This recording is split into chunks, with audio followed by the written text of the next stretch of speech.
ನಮ್ಮ ಮಗಳ ಅನ್ನಪ್ರಾಶನ ಕಾರ್ಯಕ್ರಮನ ಇಟ್ಕೊಂಡಿದೀವಿ. My helper my husband is here. Before that I have to show you something special. ನಮ್ಮಮ್ಮ ಸ್ಟಿಚ್ ಮಾಡಿದಂತಹ ಮೊದಲನೇ ಡ್ರೆಸ್ ಇದು. Hello, hi, welcome back to our YouTube channel. So ಇವತ್ತಿನ ವಿಡಿಯೋ ತುಂಬಾನೇ ಸ್ಪೆಷಲ್. ನಾಳೆ ನಮ್ಮ ಮಗಳ ಅನ್ನಪ್ರಾಶನ ಕಾರ್ಯಕ್ರಮನ ಇಟ್ಕೊಂಡಿದೀವಿ. ಮಗಳಿಗೆ 6 months ಕಂಪ್ಲೀಟ್ ಆಯಿತು. ಇನ್ನೇನು ಸಾಲಿಡ್ ಸ್ಟಾರ್ಟ್ ಮಾಡಬೇಕು. ಅದಕ್ಕಿಂತ ಮುಂಚೆ ಅನ್ನಪ್ರಾಶನ ಕಾರ್ಯಕ್ರಮ ಮಾಡಿ ದೇವರ ಆಶೀರ್ವಾದ ಪಡ್ಕೊಂಡು ಅವಳ ಸಾಲಿಡ್ಸ್ನ ಸ್ಟಾರ್ಟ್ ಮಾಡೋಣ ಅಂತ ಅನ್ಕೊಂಡಿದೀವಿ. ಆಲ್ರೆಡಿ ಅವಳಿಗೆ ಫ್ರೂಟ್ಸ್ ಆ ಥರ ಎಲ್ಲ ಕೊಡ್ತಾ ಇದ್ದೀವಿ. But yeah, tomorrow is a special day. Tomorrow is a big day. ನಮ್ಮ ಮಗಳ ಅನ್ನಪ್ರಾಶನ.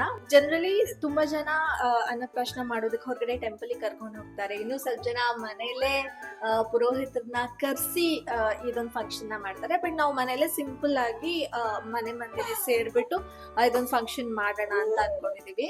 ಕೋಇನ್ಸಿಡೆಂಟ್ಲಿ ನಾಳೆ ಗುರುವಾರ, ಅವಳು ಹುಟ್ಟಿದ ದಿನನೂ ಗುರುವಾರ. ಎಸ್, ನಾಳೆ ಅಲ್ವಾ ಫಂಕ್ಷನ್. ಇವತ್ತು ಯಾಕೆ ಇವಳು ವಿಡಿಯೋ ಮಾಡ್ತಿದ್ದಾಳೆ ಅಂತ ಅಂದ್ರೆ, ನಾಳೆನೆ ಪ್ರತಿಯೊಂದನ್ನು ಮಾಡಕ್ ಆಗಲ್ಲ. ಅವಳನ್ನ ರೆಡಿ ಮಾಡ್ಬೇಕು, ನಾವು ರೆಡಿ ಆಗ್ಬೇಕು, ಅಡುಗೆ ಮಾಡಬೇಕು. ಅಮ್ಮ ಇದ್ದಾರೆ, ಬಟ್ ಸ್ಟಿಲ್ ಪ್ರತಿಯೊಂದನ್ನು ಮಾಡಕ್ಕಾಗಲ್ಲ. ಹೀಗಾಗಿ ಇವತ್ತು ಡೆಕೋರೇಷನ್ ಮಾಡಿಟ್ಕೊಂಡು ನಾಳೆ ಮಿಕ್ಕಿದೆಲ್ಲ ಮಾಡೋಣ ಅಂತ ಅನ್ಕೊಂಡಿದೀವಿ.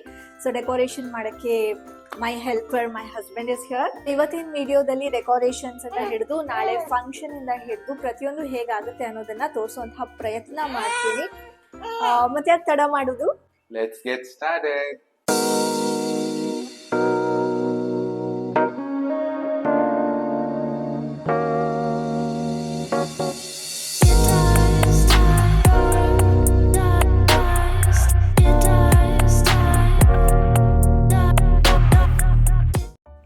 ಇಲ್ಲಿದೆಯಲ್ಲ, ಇದು ನಮ್ಮ ಡೈನಿಂಗ್ ಏರಿಯಾ.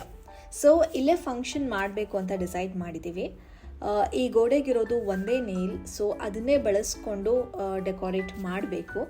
ಅನ್ನಪ್ರಾಶನ ಕಾರ್ಯಕ್ರಮಕ್ಕೆ ಏನನ್ನು ಕೂಡ ಹೊರಗಡೆಯಿಂದ ನಾವು ಆರ್ಡ್ರ್ ಮಾಡಿಲ್ಲ. ಆದಷ್ಟು ಮನೆಯಲ್ಲೇ ಇರೋ ಐಟಮ್ಸ್ನೇ ಉಪಯೋಗಿಸ್ಕೊಂಡು ಡೆಕೋರೇಟ್ ಮಾಡ್ತಾ ಇದ್ದೀವಿ. ಆ್ಯಂಡ್ ಈ ಥರ ನೆಟ್ ಬಟ್ಟೆ ಇದ್ದರೆ ವೆರೈಟೀಸ್ ಆಫ್ ಡೆಕೋರೇಷನ್ಸ್ನ ಮಾಡ್ಬೋದು. ನಾನಿಲ್ಲಿ ಒಂದೇ ನೇಲ್ ಇರೋದ್ರಿಂದ ಹಟ್ ಶೇಪ್ ಡೆಕೋರೇಷನ್ ಮಾಡೋಣ ಅಂತ ಅಂದ್ಕೊಂಡಿದ್ದೀನಿ. ಇದ್ರ ಜೊತೆಗೆ ಆರ್ಟಿಫಿಷಿಯಲ್ ಫ್ಲವರ್ ಗಾರ್ಲ್ಯಾಂಡನ್ನು ಕೂಡ ಯೂಸ್ ಮಾಡ್ತಿದ್ದೀನಿ. ನಿಮ್ಮ ಕ್ರಿಯೇಟಿವಿಟಿ ಏನು ಬೇಕಾದರೂ ಹೇಗೆ ಬೇಕಾದರೂ ಡೆಕೋರೇಟನ್ನು ಮಾಡ್ಕೋಬೋದು. ಇದ್ರ ಜೊತೆಗೆ ಒಂದು ಲೈಟಿನ ಸರಾನ ಕೂಡ ಆ್ಯಡ್ ಮಾಡಿದ್ದೀನಿ. ಸೊ ಓವರಾಲ್ ಆಗಿ ಈ ಥರ ಕಾಣಿಸ್ತಿದೆ.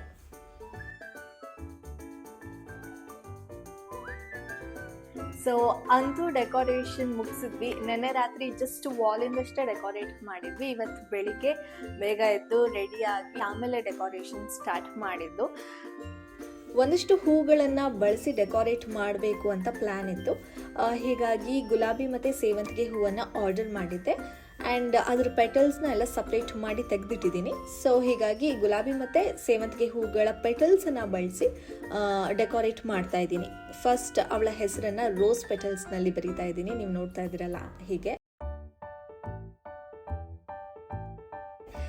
ಜೊತೆಗೆ ಸೇವಂತಿಗೆ ಹೂಗಳನ್ನು ಬಳಸಿ ಈ ರೀತಿ ಡೆಕೋರೇಟನ್ನು ಮಾಡಿದ್ದೀನಿ.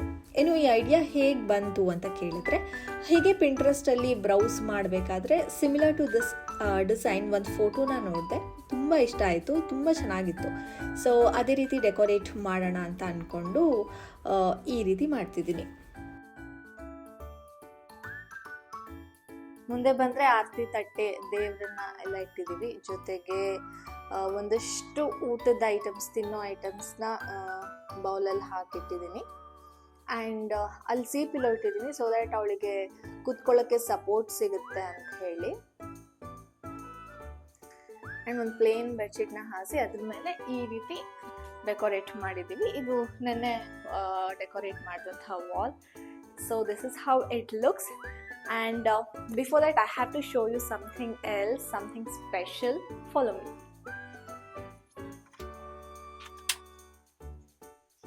Ta-da! Look at this dress, so cute.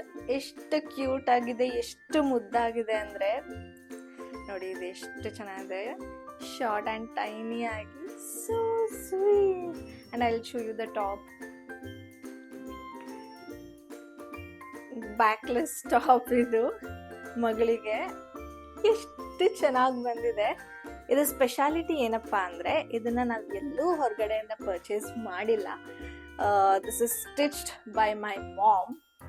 ನಮ್ಮಮ್ಮ ಅವರ ಮುದ್ದಾದ ಮೊಮ್ಮಗಳಿಗೆ ಸ್ಟಿಚ್ ಮಾಡಿದಂತಹ ಮೊದಲನೇ ಡ್ರೆಸ್ ಇದು, and it has come out very well. I can't wait to develop my daughter in this dress. ಅಷ್ಟು ಮುದ್ದಾಗಿದೆ.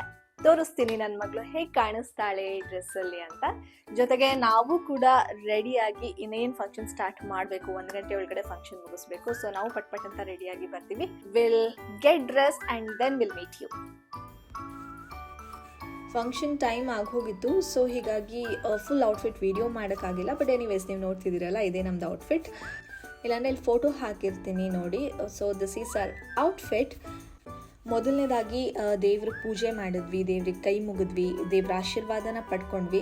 ನಂತರ ಫಂಕ್ಷನ್ ಸೆಟಪ್ ಎಲ್ಲಿ ಮಾಡಿದ್ವೋ ಅಲ್ಲಿ ಆರತಿ ತಟ್ಟೆನ ತಂದಿಟ್ಟು ಅವಳಿಗೆ ಆರತಿ ಮಾಡೋಕ್ಕೆ ಆರತಿ ತಟ್ಟೆನ ತಂದಿಟ್ವಿ. ಜೊತೆಗೆ ಅನ್ನ ಮತ್ತು ಬೇಳೆನ ಮೊದಲೇ ಕುದಿಸಿಟ್ಕೊಂಡಿದ್ವಿ ಅವಳಿಗೆ ತಿನ್ಸೋಕ್ಕೋಸ್ಕರ. ಸೊ ಅದನ್ನು ಕೂಡ ತಂದಿಟ್ಕೊಂಡ್ವಿ. ಆ್ಯಂಡ್ ನಾನು ತಿನ್ನಿಸ್ದೆ, ನನ್ನ ಹಸ್ಬೆಂಡ್ ತಿನ್ಸಿದ್ರು, ನಮ್ಮಮ್ಮ ತಿನ್ಸಿದ್ರು. ಮಗಳು ಕೂಡ ಅಷ್ಟೇ ಸಮಾಧಾನದಿಂದ, ಅಷ್ಟೇ ಕೋಆಪ್ರೇಟ್ ಮಾಡಿಕೊಂಡಿದ್ಲು.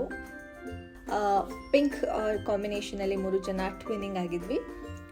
ಆ್ಯಂಡ್ ಅವಾಗಲೇ ಹೇಳ್ದಂಗೆ ನನ್ನಮ್ಮ ಅವ್ರ ಮೊಮ್ಮಗಳಿಗೋಸ್ಕರ ಸ್ಟಿಚ್ ಮಾಡಿದಂತಹ ಡ್ರೆಸ್ ಇದು ತುಂಬ ಕ್ಯೂಟ್ ಆಗಿತ್ತು. ಅವಳ ಔಟ್ಫಿಟ್ ವಿಡಿಯೋನ ಕೂಡ ಇಲ್ಲಿ ಹಾಕಿರ್ತೀನಿ. ಸೊ 3 ಜನ ಪಿಂಕ್ ಕಾಂಬಿನೇಷನಲ್ಲಿ ಡ್ರೆಸ್ ಅಪ್ ಮಾಡ್ಕೊಂಡಿದ್ವಿ. ನಿಜ ಹೇಳಬೇಕು ಅಂದರೆ ಈ ಔಟ್ಫಿಟ್ ಪ್ಲ್ಯಾನಿಂಗ್ನ ನಾವು ಮಾಡೇ ಇರಲಿಲ್ಲ, ಟ್ವಿನ್ನಿಂಗ್ ಮಾಡಬೇಕು ಅಥವಾ ಕಾಂಬಿನೇಷನ್ ಇದೇ ಥರ ಇರಬೇಕು ಅಂತ ಹೇಳಿ. In the end moment, last ಮೂಮೆಂಟಲ್ಲಿ ಎಲ್ಲ ಫಟಾಫಟ್ ಅಂತ ಆಗಿದ್ದು. ಆ್ಯಂಡ್ 3 ಜನ ರೆಡಿ ಆದಮೇಲೆ ನೋಡ್ಕೋತಿದ್ದೀವಿ, ವಿ ಆರ್ ಟ್ವಿನ್ನಿಂಗ್ ಅಂತ. It was nice actually. Coincidentally short ಟೈಮಲ್ಲೇ we all got ready in pink and yeah, this is how we look.